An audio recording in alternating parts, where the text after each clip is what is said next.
Hi there. I'm Janet Chandler with the Cullman Tribune, and I'm excited to be here with you tonight to read you a bedtime story.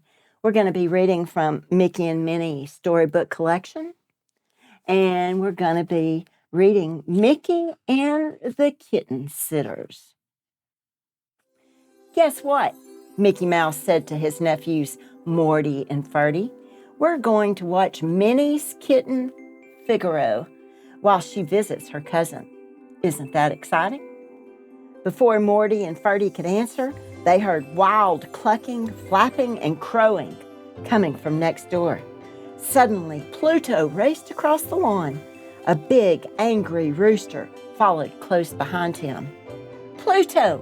Minnie scolded. "Chasing chickens again? Aren't you ashamed?" Pluto was a bit ashamed, but only because he had let the rooster bully him. "It's a good thing Figaro is staying with you," Minnie told Mickey as she got into her car. "Maybe he can teach Pluto how to behave." Minnie was hardly out of sight when Figaro leaped out of Mickey's arms and scampered into the kitchen.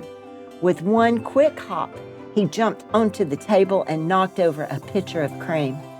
Pluto growled at the kitten, but Mickey just cleaned up the mess. "Take it easy, Pluto," he said. "Figaro is our guest."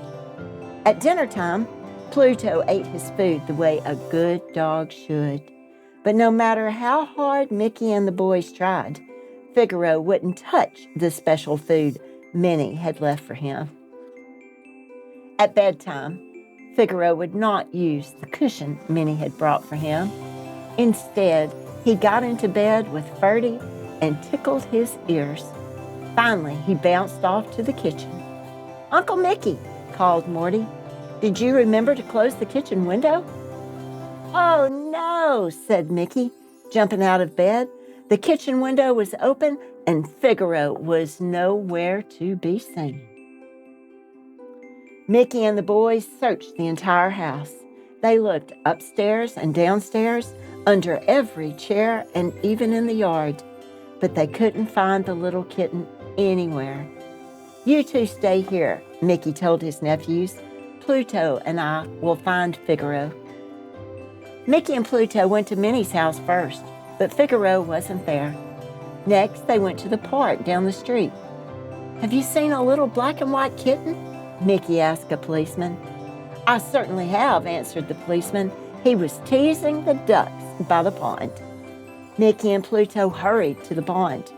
Figaro wasn't there, but they did find some small, muddy footprints. Mickey and Pluto followed the trail of footprints to Main Street, where they met a grocery truck driver. "Have you seen a kitten?" Mickey asked. "Have I?" cried the driver. "He knocked over my eggs." Mickey groaned as he paid for the eggs.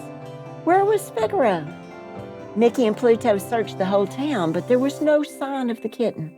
By the time they returned home, the sun was starting to rise. Soon Minnie drove up. "Where is Figaro?" she asked. No one answered.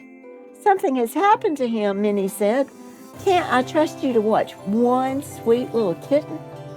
Just then there was a loud clucking from the yard next door. A dozen frantic hens came flapping over the fence, with Figaro close behind. "There's your sweet little kitten," exclaimed Mickey. "He ran away last night and teased the ducks in the park.